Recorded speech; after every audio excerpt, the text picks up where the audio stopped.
नमस्कार साथियों, तो मौजूद हुए हैं आपके सामने हिमाचल प्रदेश की दिन भर की ताज़ा खबरों के साथ। तो इससे पहले खबरों को जाने आपसे निवेदन है, चैनल को आप जरूर सब्सक्राइब करें। तो पेश हैं आज दिन भर के मुख्य समाचार।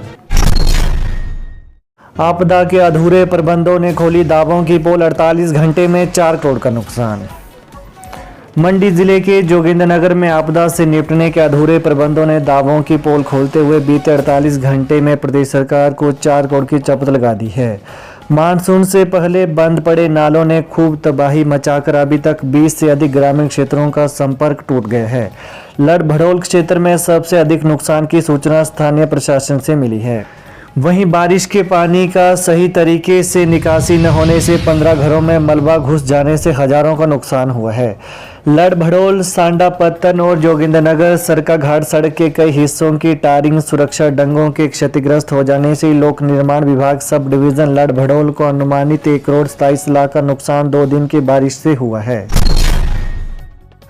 अटल मेडिकल यूनिवर्सिटी प्रश्न पूछे थे 150 OMR शीट 100 अंकों की दी।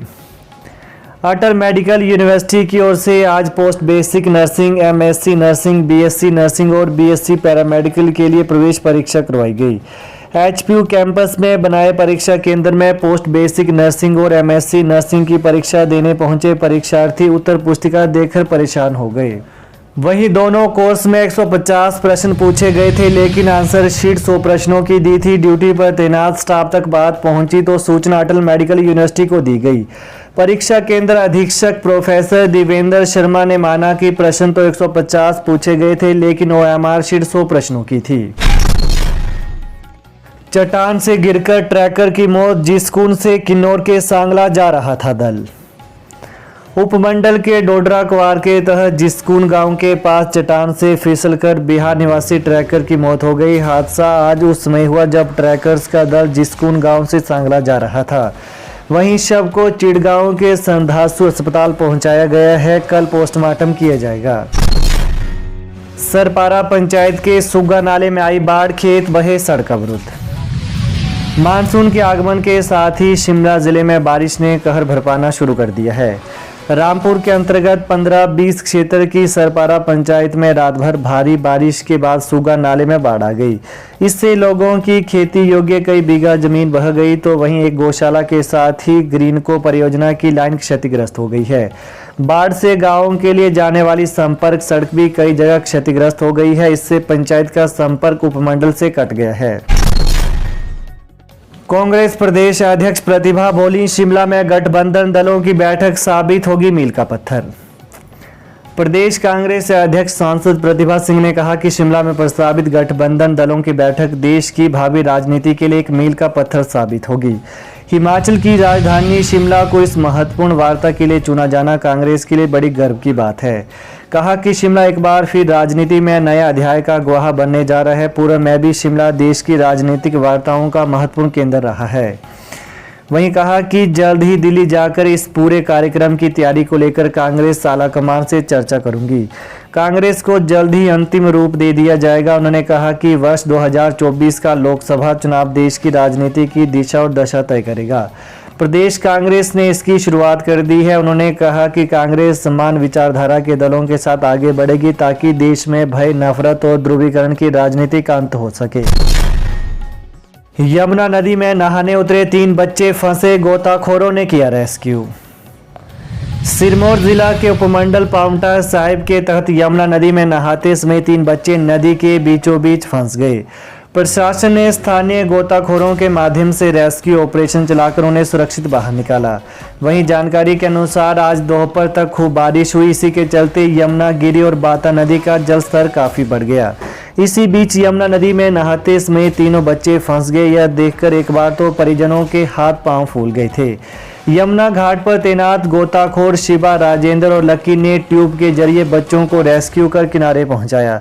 तीनों बच्चों की उम्र 11 साल के आसपास है। डीएसपी पांवटा साहिब मानवेंद्र ठाकुर ने बताया कि तीनों बच्चों को पुलिस की टीम के पहुंचने से पहले ही गोताखोरों द्वारा निकाल लिया गया था। शिमला में 12 साल के छात्र ने स्कूल में किया 7 साल की बच्ची का यौन शोषण। राजधानी के उपनगर समरहिल में एक नामी स्कूल में छेड़छाड़ का सनसनीखेज मामला सामने आया है, जहां 12 साल के छात्र पर 7 वर्षीय छात्र का यौन शोषण करने का आरोप लगा है। महिला पुलिस स्टेशन में इस संबंध में मामला दर्ज कर लिया गया है। वहीं 7 वर्षीय बच्ची की मां ने पुलिस को शिकायत देते हुए बताया कि पिछले दिनों जब मासूम बच्ची स्कूल से घर वापस लौटी तो उसने बताया कि स्कूल में एक लड़के ने उसके साथ बदसलूकी की है। मां ने बच्ची से पूछा तो बच्ची ने आपबीती अपनी मां को बताई। बच्ची की बात सुनकर मां के होश उड़ गए। वहीं छात्रा की मां के मुताबिक स्कूल में पढ़ने वाले 12 वर्षीय लड़के ने उसके प्राइवेट पार्ट के साथ छेड़खानी की। केंद्रीय विश्वविद्यालय ने बदला शैक्षणिक सत्र का शेड्यूल। हिमाचल प्रदेश केंद्रीय विश्वविद्यालय ने शैक्षणिक सत्र 2022-23 का संशोधित अकादमिक कैलेंडर जारी किया है।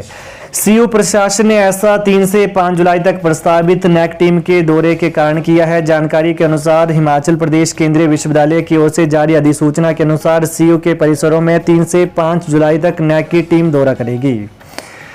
वहीं इसके चलते दूसरे, चौथे और छठे सेमेस्टर की एंड टर्म परीक्षाओं का आयोजन 5 जुलाई तक होगा। 1 जुलाई से पड़ने वाली गर्मियों की छुट्टियां भी 7 जुलाई से 6 अगस्त तक की जाएंगी। वहीं शैक्षणिक सत्र 2022-23 के सेमेस्टर का समापन 6 अगस्त को होगा। पतली कूहल में 2 किलो से अधिक चरस और अफीम के साथ एक तस्कर गिरफ्तार। Anti narcotics task force ANTF Kullu की टीम ने पतली कूहल में पेट्रोलिंग के दौरान 2 किलो 300 ग्राम चरस और 838 ग्राम अफीम के साथ एक तस्कर को गिरफ्तार करने में सफलता पाई है। नशे की खेप के साथ पकड़े गए आरोपी की पहचान भागमल 45 वर्षीय निवासी लंगहेड़ जिला मंडी के तौर पर हुई है। आरोपी के खिलाफ पुलिस थाना पतली कूहल में मादक पदार्थ अधिनियम के तहत मामला दर्ज कर आगामी कार्रवाई अमल में लाई जा रही है। मंत्रियों ने जयराम के आबकारी नीति के दावों को करार दिया झूठ का पुलिंदा। राजस्व मंत्री जगत सिंह नेगी और लोक निर्माण मंत्री विक्रमादित्य सिंह ने मौजूदा सरकार की आबकारी नीति को लेकर नेता प्रतिपक्ष जयराम ठाकुर के दावों को झूठ का पुलिंदा करार दिया है। उन्होंने कहा कि जयराम ठाकुर प्रदेश की जनता को गुमराह करने का प्रयास कर रहे हैं। पूर्व मुख्यमंत्री को आंकड़ों के सही स्रोत और उनके सही जानकारी प्राप्त करने के बाद ही बयान देने चाहिए, क्योंकि झूठ बोलना उन्हें शोभा नहीं देता। वहीं मंत्रियों ने कहा कि जयराम ठाकुर का यह कहना कि वर्तमान आबकारी नीति से राज्य सरकार को सिर्फ 13% राजस्व में वृद्धि हुई सरासर गलत है। शराब के ठेकों की नीलामी से राज्य सरकार के राजस्व में 40% की वृद्धि दर्ज हुई है। अगर मौजूदा सरकार पिछली भाजपा सरकार की शराब की दुकानों को 10% बढ़ोतरी के साथ नवीनीकृत करने की नीति जारी रखती तो राज्य को सालाना लगभग 530 करोड़ रुपए का नुकसान होता। उन्होंने कहा कि पूर्व मुख्यमंत्री को साफ करना चाहिए कि क्यों उन्होंने 10% बढ़ोतरी के साथ शराब ठेके देने की नीति अपनाई और इसमें क्या गोलमाल हुआ। उन्हें प्रदेश की जनता को यह भी बताना चाहिए कि पिछली सरकार में इस नीति से किन लोगों को फायदा मिला। अपने कार्यकाल में डबल इंजन की सरकार का नारा देने वाली भाजपा ने प्रदेश को कर्ज की दलदल में क्यों धकेला। कहा कि मुख्यमंत्री सुखविंदर सिंह सुक्खू के नेतृत्व में वर्तमान सरकार ने प्रदेश हित में शराब ठेकों के लिए नीलामी प्रक्रिया को मंजूरी दी है। इस प्रक्रिया के माध्यम से पिछले वित्तीय वर्ष की नीति की तुलना में नीलामी से लगभग 40% की वृद्धि हुई है। 1296 करोड़ रुपए के मुकाबले 1806 करोड़ रुपए का राजस्व अर्जित हुआ। तो ये है आज दिन भर के मुख्य समाचार। तो प्रदेश की ताजा खबरों को पाने के लिए चैनल को आप जरूर सब्सक्राइब कर लें। धन्यवाद। जय हिंद, जय हिमाचल।